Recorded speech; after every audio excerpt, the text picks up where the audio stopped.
They said no man could touch her without burning. They said her laughter carried sparks, and her tears, they said, could set a whole heart ablaze.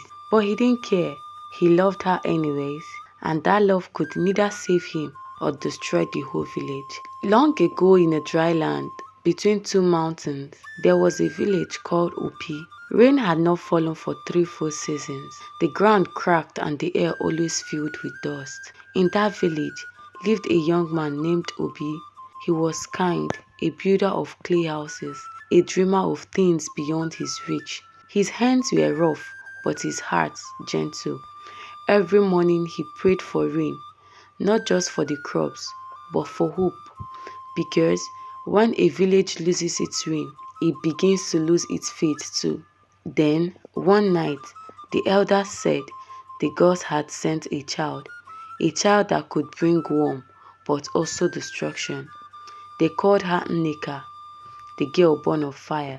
Nneka was not like the others. When she cried as a baby, the lamp fire in every heart goes off.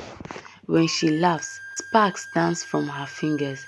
Her mother hid her from the world, fearing what the villagers might do. By the time she turned 16, whispered had spread through Opi. That girl is not human. She's a curse. Her fire will consume us. But Obi saw her one morning by the river. She stood alone, her feet in the water, and though everyone warned him not to look at her, he could not turn away. Her eyes were bright, not with anger, but with sadness, and he thought to himself, if fire could look lonely, then this is how it could look. Days passed. Obi couldn't stop thinking about her. He found reasons to go to the river, pretending to fetch water, hoping to see her again. One evening, as the sun fell red behind the hills, he saw her. She was humming softly, and the rivers glowed faintly around her. He took a step closer. "Don't," she whispered, without turning. "If you come near me, you will burn." "I'm not afraid," Obi said quietly. She turned to face him then, her hair catching the drying light, a faint glow from around her hands. "Everyone is afraid," she said. He smiled. "Then maybe I'm not like everyone." That was the beginning. They began to meet by the river.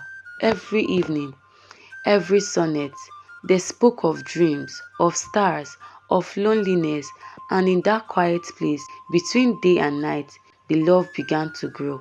But secrets never last. One night, a villager followed Obi.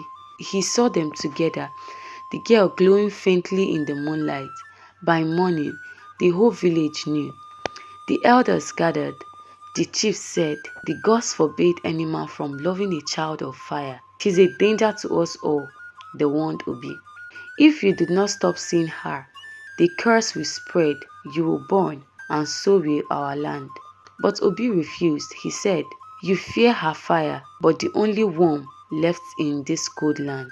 The elders turned their backs on him, and the people began to whisper behind his name, "The boy who loves a curse." The dry season deepened. One night, the wind blew, and the ground trembled. Nneka's power grew beyond her control. "I can't stop it," she cried. "The fire inside me is too strong." Obi held out his hands.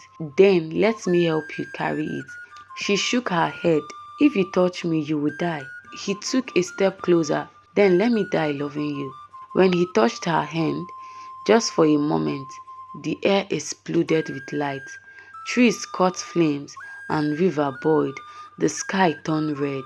In the middle of that fire, Obi didn't burn, because love, pure and fearless, became his shield. The villagers saw the fire rise to the heavens. They thought it was the end, but then, from the glowing clouds, rain began to fall. Rain after 3 long seasons. Heavy, blessed rain. The people cried with joy, but they looked towards the river. They found only ashes. Obi and Nneka were gone.